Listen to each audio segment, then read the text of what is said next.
ਉਸ ਬਸਤੀ ਵਿੱਚ ਕਦੀ ਗੁਜ਼ਾਰਾ ਨਹੀਂ ਹੁੰਦਾ ਜਿੱਥੇ ਝੂਠ ਤੇ ਸੱਚ ਨਿਤਾਰਾ ਨਹੀਂ ਹੁੰਦਾ।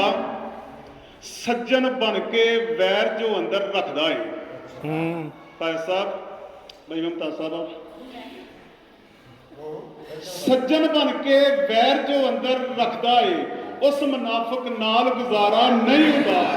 ਭਾਈ ਵਾਹ, ਭਾਈ ਵਾਹ ਵਾਹ ਵਾਹ। ਸੱਜਣ ਬਣ ਕੇ ਵੈਰ ਜੋ ਅੰਦਰ ਰੱਖਦਾ ਏ ਉਸ ਮੁਨਾਫਿਕ ਨਾਲ ਗੁਜ਼ਾਰਾ ਨਹੀਂ ਹੁੰਦਾ। ਹਰ ਸ਼ੈ ਤੇਰੇ ਬਾਝ ਪਰਾਈ ਲੱਗਦੀ ਏ, ਹਰ ਸ਼ੈ ਤੇਰੇ ਬਾਝ ਪਰਾਈ ਲੱਗਦੀ ਏ। ਮਹਿਫਲ ਵਿੱਚ ਵੀ ਹੁਣ ਤਨਹਾਈ ਲੱਗਦੀ ਏ। ਭਾਈ ਵਾਹ। ਹਰ ਸ਼ੈ ਤੇਰੇ ਬਾਝ ਪਰਾਈ ਲੱਗਦੀ ਏ। ਮਹਿਫਲ ਵਿੱਚ ਵੀ ਹੁਣ ਤਨਹਾਈ ਲੱਗਦੀ ਏ। ਪੀੜਾਂ ਦੇ ਵਿੱਚ ਹੋਰ ਇਜ਼ਾਫਾ ਹੋਇਆ। ਭਾਈ ਆਸਫ ਸਾਹਿਬ, ਪੀੜਾਂ ਦੇ ਵਿੱਚ ਹੋਰ ਇਜ਼ਾਫਾ ਹੋਇਆ ਏ।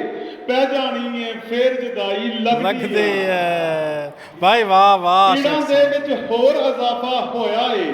ਪੈ ਜਾਣੀ ਏ ਫੇਰ ਜੁਦਾਈ ਲੱਗਦੀ ਏ। ਭਾਈ ਕਿਆ ਤਖਯਲ, ਬਹੁਤ ਆਲਾ ਤੇ ਨਜ਼ਰੀ ਆਉਂਦੇ ਨੇ। ਵਾਹ।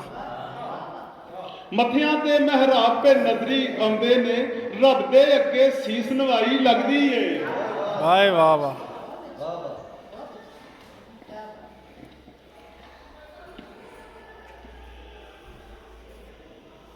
ਕੀ ਪੁੱਛਦੇ ਹੋ?